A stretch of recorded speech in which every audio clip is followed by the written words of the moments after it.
Hi hello friends, நான் உங்கள் தமிழ். இன்றைக்கி இந்த வீடியோ எதுக்குன்னு வச்சுக்கோங்களேன். நம்மளோட மைண்ட் செட் எப்போவுமே நம்மளை குறை சொல்கிறாங்க பார்த்தியா, அவங்களுக்கு மட்டும்தான் நல்லவங்களா இருக்க தோணும். 100% அப்படி தான். நம்மளை குறை சொல்கிறாங்கல்ல, அவங்களுக்கு மட்டும்தான் நம்ம நல்லவங்களா இருக்குன்னு தோணும். இதே நம்மளை நம்புவாங்க பார்த்தீங்களா, சில பேர் உண்மையாக நம்புவாங்க, அவங்களுக்கு நம்ம நல்லவங்களாக இருக்க மாட்டோம்.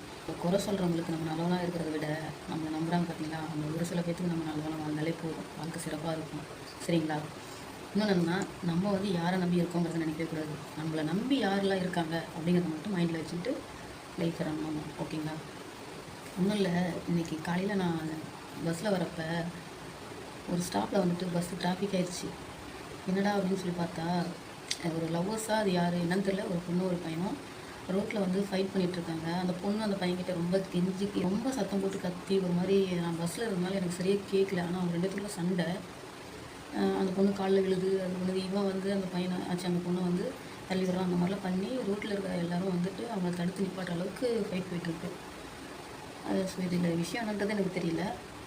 எதுக்கு அந்த மாதிரி இவங்க தப்பு, இந்த பொண்ணு தப்பு பண்ணியிருக்கலாம், இல்லைன்னா அந்த பையனும் ஏதாவது தப்பு பண்ணியிருக்கலாம். ஆனால் ஏன் ஒருத்தர் மட்டும் போயிட்டு அவங்க கிட்ட கெஞ்சிக்கிட்டு, நம்ம பொண்ணு கை கால் இருக்குது, இவங்களை நம்பி தான் நம்ம இருக்கணும் அப்படின்னு ஒன்றும் அவசியம் இல்லை.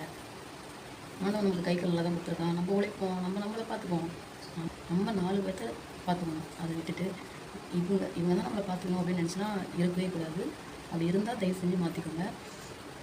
ஸோ அந்த விஷயம் எனக்கு ஒரு மாதிரி கஷ்டமாயிடுச்சு. என்னடா இது, பார்க்க சின்ன பொண்ணு போல இருக்கா, போய் அந்த அவங்ககிட்ட கெஞ்சிக்கிட்டு, அந்த பொண்ணுக்கு அப்பா அம்மா எல்லாருமே இருப்பாங்க. சரி, அவங்க எல்லாம் விட்டுட்டு இந்த அளவுக்கு ஏன் அப்படி பண்ணணும்?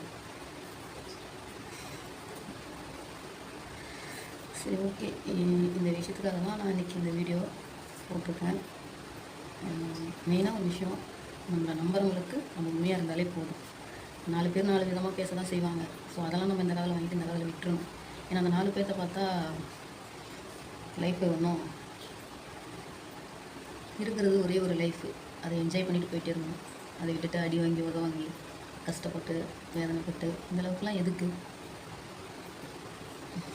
நல்லா நல்லா இருக்கும்ல, நல்லா சம்பாதிக்கலாம், நல்லா சாப்பிடலாம், நல்லா ஃப்ரெண்ட்ஸோட ஊசிக்கலாம், வரலாம் போகலாம், வீட்டில் அப்பா அம்மாவை நல்லா பார்த்துக்கலாம். இந்த மாதிரி ஜாலியாக லைஃப் ரன் பண்ணிட்டு போயிட்டே இருக்கணும். அதை விட்டுட்டு மைண்டில் அதை இதையும் திணிச்சிக்கிட்டு கஷ்டப்பட்டுக்கிட்டு அந்த மாதிரிலாம் வாழ்வோம். நல்லா வாழ்வோம், சந்தோஷமாக வாழ்வோம். ஓகேங்களா? இன்னொரு விஷயம், அது எல்லாருக்குமே சொல்கிறேன், யாரும் நம்பி இருக்கக்கூடாது. நம்ம நம்பி இருக்கணும். ஓகேங்களா? மைண்டில் வச்சுக்கோங்க. சரி, ஓகே. இன்றைக்கி இந்த வீடியோ அவ்வளோதான். நாளைக்கு வீடியோ பார்ப்போம். Okay, bye friends.